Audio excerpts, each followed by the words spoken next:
Hey guys, all right, so here's my first post in my 5 months to 50. So if you haven't seen my prior post, this is really quick. I am promised myself that I'd be in the best shape of my life when I turn 50, which is in less than 5 months. So I need your help, I need your accountability, but I am going to be sharing things that I know has worked for me and to help me look and feel my best.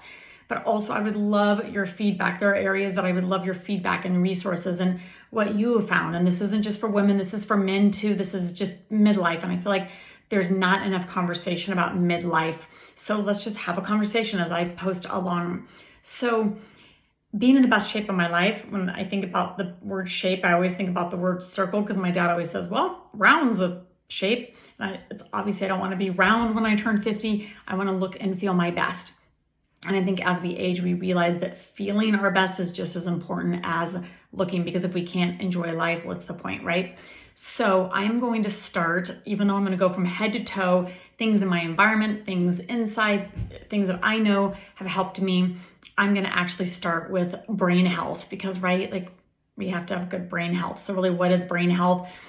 Obviously, it's just things like memory and being able to learn. And I saw a study that says a lot of times people in midlife were kind of at our height of our skill set, right? Like we've usually achieved something or we've kind of been in our careers for a long time. And so our brains are not learning constantly, like learning anything new.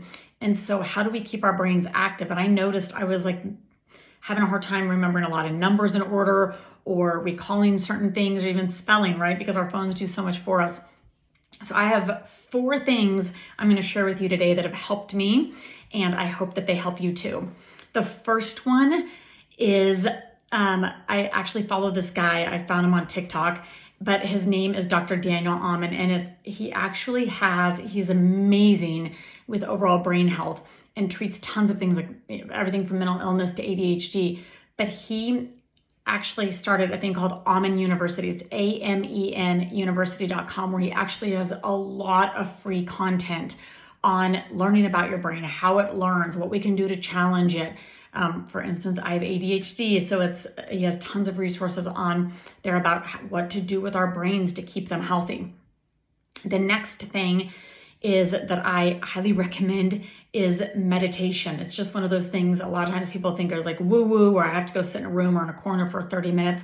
It's literally, to me, finding that center, turning off the outside noise, and really being able to tune in to yourself and kind of learn to shut your brain off. So it's kind of that opposite of turn your brain on with certain exercises. And I'll do a whole other thing on meditation.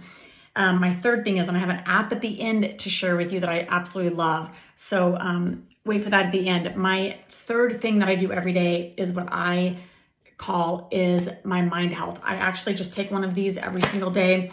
It's a cherry lime flavor. I love it. I just dump it in my water and drink it all day. I can actually tell a difference when I do this and not, but it just supports cognitive performance, including memory and learning. It has tons of great ingredients and antioxidants to kind of support that overall brain health, right? And so to me, it's nice to take vitamins and supplements that treat the whole body, but I love that this is specifically for mind health. So I love that supplement. And I can always put a link in this for that supplement with a promo code if you want more information on that and to be able to save money on that. Fourthly is this app called Elevate. Now, I am not a big game person on my phone, but this app called Elevate is the only scientifically proven app to really enhance cognitive performance.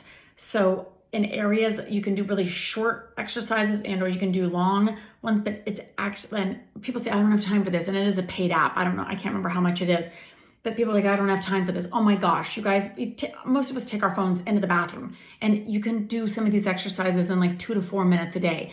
And I make a deal with myself that before I can start scrolling or open up my social media apps, I just do a few exercises. And I would say I've been doing this for about 2 months now, and I can absolutely tell a difference.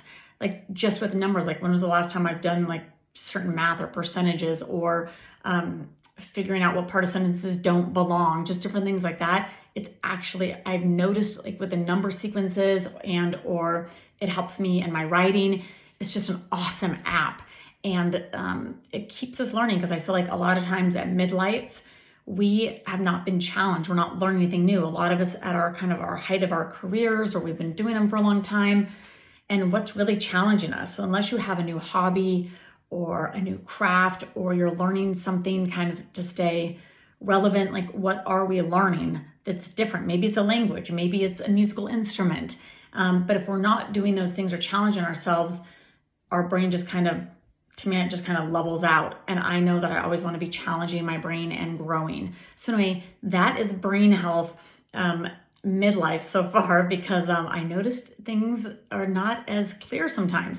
But if you have suggestions or things that you're doing for overall brain health, please put it in the comments so we can share with everyone else. Thanks. Bye, guys.